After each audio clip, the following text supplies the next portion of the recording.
NartOutHere showing mid CT pushes on Dust2 from PGL Major. IEM Fall and Blast Premier Showdown incorporated the new Dust2, however teams were shy and hesitant to play it.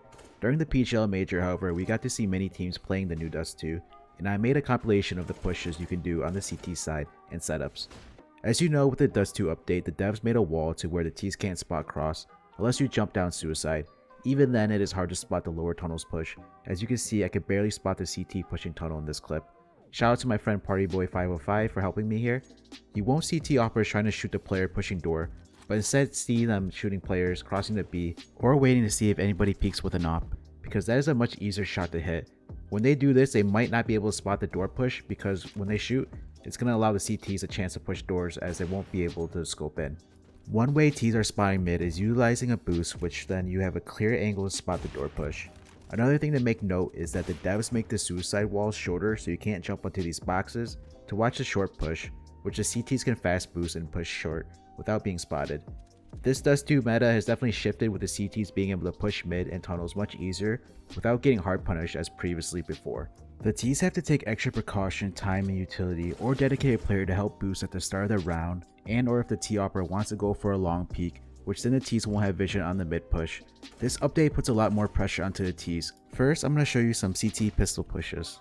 Flopsy is going to push lower tunnels with dualies and armor by himself, while you see here he has teammates covering his mid from shortened door. He's able to get 2 kills before falling.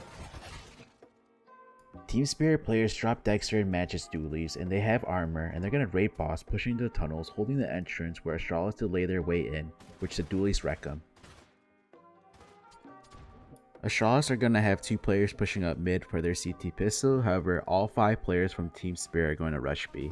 Next, I'm going to show you some tunnel pushes. Astralis has 2 riflers, Zifnix and Magis pushing door to tunnels, while Lucky's covering mid with an op. Dupree pushes upper tunnels and Glaive solo A. Magis will kill Forrester inside tunnels, and Astralis have full tunnel control. Lucky's going to kill Lackey Palm Tree. Astralis will decide to keep tunnels control. You'll sometimes see teams will rotate out because teams might react and hit A knowing there are A players that push tunnels, making the A site weaker defense, knowing there's less players there. Magis will smoke front Xbox and tries to play around the smoke, getting on top of Xbox, and gets punished for doing so.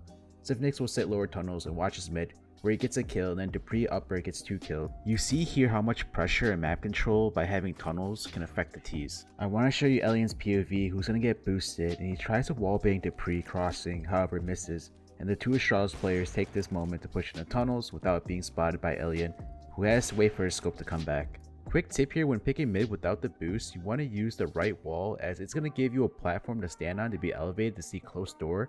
You won't be able to spot anyone close door if you're anywhere else. ENCE has 2 riflers pushing doors to tunnels while Hades picks mid giving cover. They won't have anyone B. Hades will kill Fallen and in tunnels. The riflers kill both liquid players. Vitality send 2 players rushing lower tunnels while Zaiwu picks up mid. 2 players are getting long control. Masuta kills both Vitality players in tunnels. Vitality will fall back to a standard setup and give up tunnels control, but in order to fall back, they'll smoke entrance in case Simple is spotting tunnels from spawn. This is what Simple sees when he's spotting the cross. He's not going to use a boost and he's not towards the right side of the wall, so he'll see somebody jumping across, which was Zaiwu, but he won't be able to spot anyone that crosses through door to tunnels. When you are pushing, you are taking the risk of going aggressive. ENCE does their double tunnel push as well as double op mid peak. Searson kills one of the oppers and both ENCE riflers get killed, leaving ENCE down 2 players. Mouz will push 2 players into tunnels and Acor's watching mid with an op. Big don't have anyone that contested tunnels and there was no one towards B at the start from Mouz. Once tunnels was taken control of, they'll split their players with 1 lower and 1 upper. Robs from lower gets 1 kill mid before being traded out, and towards upper, Frozen kills Keto. Here's a setup from FaZe where Kerrigan and Brokey with an op push into lower. Kerrigan peeks upper and spots a player. Brokey was peeking mid from lower and comes and helps out Kerrigan. Twist has the second op helping out with mid. Brokey kills Dodo. Kerrigan makes next contact and gets a kill before being traded out, then Brokey trades. Twist will get a kill at mid. Here's another double op setup that you could do towards mid besides having 2 players pick mid. Shox is going to stick near Xbox watching lower, while Zaiwu's going to watch his mid. Shox will get a kill, then he's able to fall back safely. So far I've shown you 2 players pushing lower tunnels. You could also push with 1 rifler, which Snappy does here. 2 oppers will pick mid, and then Snappy's going to push to lower tunnels where he's going to kill gate upper tunnels and falls back afterwards. Entropic are gonna force buy, and Lackey buys a Max 7, pushing lower tunnels past a Molotov. He's gonna get 2 kills before dying. This is a pug play or matchmaking play that you could do. You could also push on anti-ecos, which you're taking a big risk here, getting close to forced up pistols like Tech 9s, but here Astralis catch Spirit rushing B and mow them down. It could have been a problem had Team Spirit rushed towards lower B.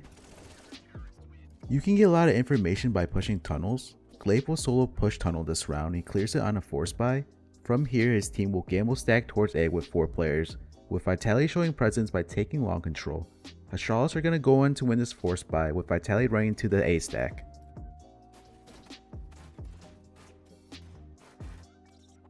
That's it for the tunnel pushes. Let's look at mid pushes. Diha's gonna solo push mid. He crouches as he is close to the door, and even if you're on the right wall, you won't be able to spot anyone crouched.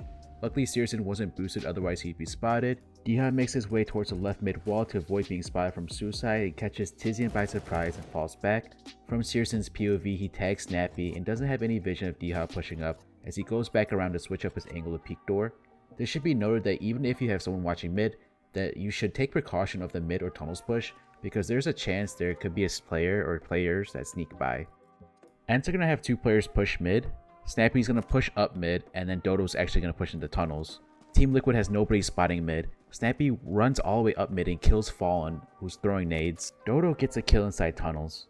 But as you can see from these last 3 clips, that since no one's watching mid, that they need to expect a mid push. You got to be aware of that. Even if you have a player watching mid, that they can get by depending on if they're boosted or not if you shoot. So just be aware that there could be a mid push or tunnel push at all times. Again, we're going to see Dia here solo push mid. However, this time around he has nobody covering him as he doesn't spot anyone that's watching mid. He pushes all the way up mid and kills all of Meister outside long, who wasn't expecting the push. This is a big must, guys, that if you don't have anybody watching mid on the T side, you have to note that there could be a push at all times. You have to be aware of that. That was a dry peek from Diha. Some teams are having a player flash before the mid player peeks towards outside long. In this clip, Lackey pushes up mid and Nickelback flashes for him to peek where he gets 1 kill before being traded. As always, you can get punished for going aggressive. Here, Diha pushes up mid, however, Brokey's holding him and kills him. You are taking a risk pushing mid, but at the same time you saw in the previous clips it could work out. G2 are pushing mid on an anti-eco with 2 players, Hunter and Nico. Nico will deal with the player's suicide after getting flashed to peek outside long. He won't spot anyone. Hunter will turn around and deal with the player lower tunnels, and then they easily win this round. Astralis here in this round are going to push on an anti-eco up mid with 2 players. However, they're not going to spot anyone early on, and they're not going to push all the way towards outside long, because as you'll see, Team Spirit have a setup here where there's a possible 3-man crossfire. Nico and Hunter again pushing mid, this time around against a force buy. Hunter goes towards long as Entropic take long control, and Nico peeks suicide and kills Alien. Hunter gets 1 kill and looks away from a flash and gets killed by Crad. Nico will peek and trade, then is able to fall back to where his teammates can help him. You're going to see here from Alien's POV that he won't be able to spot the G2 players pushing up mid. Alien towards the right side of the wall saw the initial door cross, however that's all he sees in this round. Astralis sends Zipnix and Dupree pushing up mid. Dupree does throw a smoke for cover as they push through. Also in this round, Glaive's going to watch their lower B as he pushes inside tunnels. They get unspotted and go towards suicide where Dupree tries to kill Crad rotating, however dinks him and Crad kills Zipnix instead. Magis will eventually peek and kill Crad. Entropic have long A control and they're going to advance onto A. Alien takes a shot at the cross and he's going to go around to hold a push from mid, but Astralis had already pushed up and he misses his timing. So again guys, you never know about these pushes as you can see, so just be aware at all times. The last mid push is through the fast short boost, which Team Spirit do here, and Mir's gonna push catwalk and peeks outside long where he kills 2 players. Lucky won't be able to watch the short push unless he pushes out suicide because he can't jump onto the boxes on the left side. The only way to spot the short push is if they had fast lower players, or if Lucky held outside long watching mid, then he could spot Mir coming up. Here's Nico getting fast boosted short and he's going to push up catwalk. Hunter, who's at double doors, is going to flash for him to peek outside long. He won't spot anyone, and then he's going to push up towards suicide. And from there he peeks long A, misses a shot, and the player from spawn will kill him. Again, I'm going to show you Alien's POV, the Opper. He's not going to be able to spot Nico, although he does peek towards short. However, since Nico is able to hug the left side of the wall, he's not going to be able to spot Nico at all. Alien's going to give up watching mid. He rotates around. Nico hears him. That's why Nico goes towards suicide. Alien peeks towards mid, misses his timing. Nico had already crossed. One counter for the tunnels push that I forgot to mention earlier, besides sending 2 to 3 players towards tunnels, is actually going long A. By taking long A control and then executing towards A, you're avoiding the tunnels push. I think you're going to see a lot more long A control with this new meta for the Ts. If the CTs decide to push up mid, whoever's throwing the support utility for long A needs to be careful of the mid push. To wrap this video up, I showed CT pushes through tunnels, mid, and short from the PGL major teams. This new update implementing the wall T-spawn definitely favored the CTs, allowing them aggressive plays towards these areas of the map. Ts need to be aware of the push at all times and are being forced to default more in response to these pushes. If you enjoyed the video, make sure to subscribe, like the video, and leave a comment. I greatly appreciate it. Till next time, NartOutHere, peace.